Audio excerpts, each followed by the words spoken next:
Goodsprings, the first town in Fallout New Vegas, is a pitch-perfect setup for the entirety of New Vegas. But before I get into that, let's ask the question I always love to ask. What do they eat? And the visual indicators indicate that it is crops and bighorners. And there's something interesting about them told to us by Easy Pete. Take it away, old man. Meat and hide, mostly. Can't put a pack on them. You just lay down until you take it off. Can find a bunch of wild ones high up in the hills, but gotta be careful around them. They can put up a decent fight if cornered. Yeah, I thought a big beast like that would make a great pack animal, but no, it would just sit there and whine at you until you took it off. Now, why do I bring this up? It's because animals act differently. Even black and brown bears attack people for different reasons. The second question I like to ask is about culture. Are they individualist or collectivist? Are they independent or dependent? How do they respond to threats? Now, there are multiple ways to get this answer. Let's ask the people first. This here's Goodsprings, named after the water we got here just down the road to the southeast. Goodsprings Source, they call it. It's a quiet town, and that's how we like it. We don't go looking for trouble, though occasionally it sees fit to come looking for us. So the old Western mentality of you leave me alone and I leave you alone persists. Nice. Welcome to the rundown of Goodsprings' economy. You've got this guy who's producing these crops and these bighorners. He probably sells them to Chet or Trudy. Then you've got this guy who has a bigger horde of bighorners and most likely sold his to the guy up there. He probably produces these crops and sells them to Chet or Trudy. Into the sorority house. One sofa and one bed. It's no wonder why Sonny isn't too beaten up by this woman's death. She's mostly an odd jobber, I would say, getting water for the crops and things. Then we've got Easy Pete here. He mostly probably works for the other two blokes that I mentioned earlier. And, well, that's about it.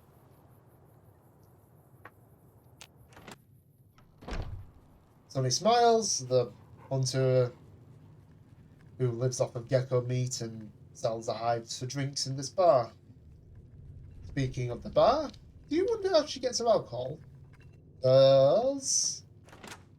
It's right here. See? It's just a still. She makes it. Hence why I say the two guys sell stuff to her as well. Then there's Chet, who trades with whoever kind of comes by, mostly wanderers by Trudy's account.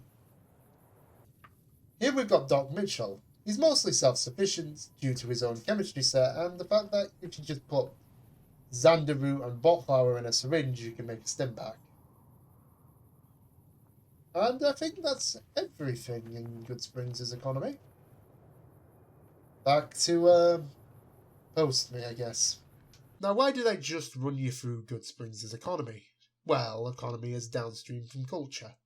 And before you say that's just your headcanon, in the NCR ending, the Goodsprings settlers are put under taxes.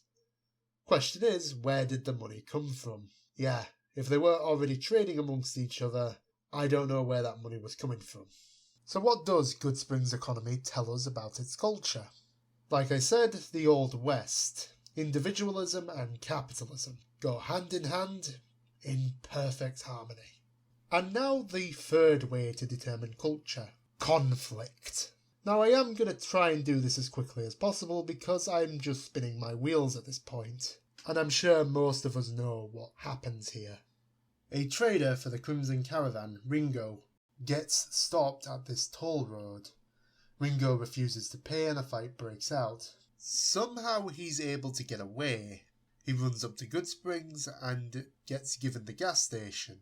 And then Joe Cobb shows up, blustering and threatening. Now the town doesn't plan to kill him, even though he's scum, Trudy says as much. This shows a strong dedication to the morals of you leave me alone, I leave you alone. even though it's obvious Cobb is not going to leave them alone. He pretty much says as much. He's some traitor who decided he'd rather shoot than pay the toll for being in our territory. He's hiding somewhere in town. Would serve these idiots right if me and my guys shot the place up after we got payback on Ringo. And now the player is given a choice, one of which there is no peaceful outcome, just like the Legion of the NCR. So let's start with the gangers. The entire town comes out to fight, except for Chet, who can be intimidated to give armour, but if he is not, then it'll be given to the town. You know what I'm going to say here.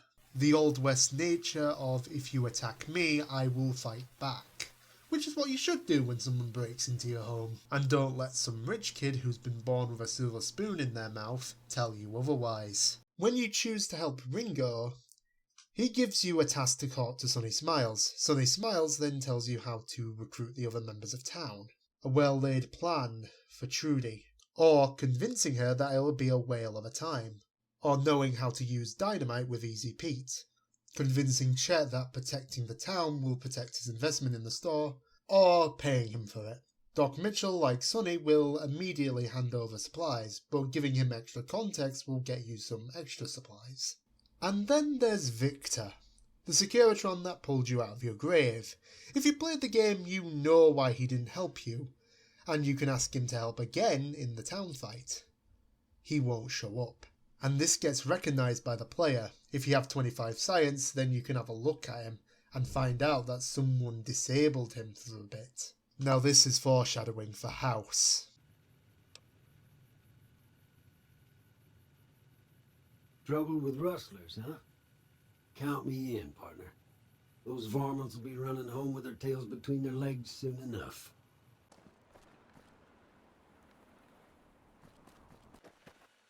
Howdy, partner.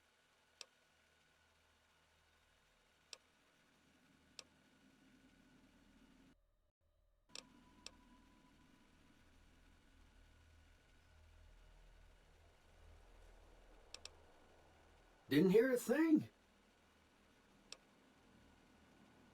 All right, but put everything back the way you found it.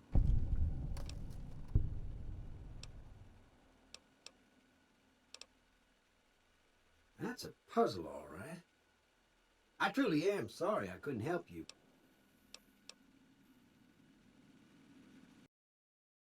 Also, if you walk into the gas station before going into the saloon, you'll get this. Oh, Yeah, that is a pretty flimsy story, I guess. The real reason that I'm staying is because there's a group of men out to kill me. And now this is when I circle back around to this being the pitch perfect start. In terms of gameplay, Goodsprings has everything on offer. The doc will give you a weapon based upon your stats, but if your combat stats are all equal, you'll be given a gun, which is a good all-rounder. Now, in terms of story, cycle back a couple lines to the gangers versus Ringo. There is no peaceful outcome. And at the final battle of Hoover Dam, there is no peaceful outcome either. You only postpone the inevitable. Now I want to touch upon the environment. Goodsprings has a problem that, due to the low population, animals keep coming into town. How did they resolve this issue? Well, they have a hunter, and they have most of their buildings boarded up. But they never barred off the schoolhouse due to there being a safe in there, which you can basically pick. I'm going to nitpick here. When you ask Sonny Smiles about work, she tells you about the safe. In a standard Bethesda RPG, I'm sure that Sonny would have given you her job, without any further comment. But instead, she drifts you off to the safe and says that Easy Pete tried to explode it with dynamite. There's no visible damage here, so yeah, that's an issue. And the computer is still intact. I could believe Easy Pete unplugged the thing and moved it away from the blast radius, but due to there being no other damage, I'm gonna assume he was lying. And we're done. So I've got some stuff to shill here. I've got my subscribe star if you want to get me out of the British job market. And I've got my writing blog where I post the first arc of every story. My subscribe star patrons will also receive the rest of the stories.